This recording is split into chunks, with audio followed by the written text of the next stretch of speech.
Ça ressemble à quoi l'homophobie au quotidien en France ? L'homophobie au quotidien en France, c'est des centaines de jeunes qui sont rejetés encore tous les ans par leurs parents, qu'on accueille nous au refuge et qui sont dans des états très très difficiles.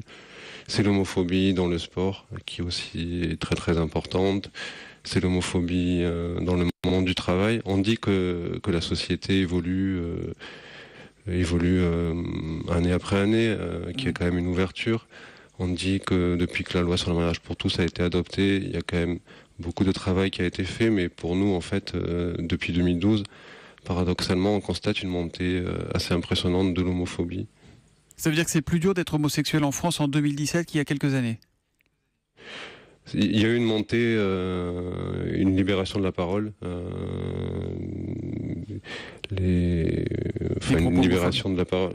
Ouais, voilà, des propos homophobes qui se sont développés et qui font que ça devient plus difficile aujourd'hui dans le cercle familial. En tout cas, nous, on a des jeunes qui nous ont contactés parce qu'ils se sentaient prêts à parler à leurs parents.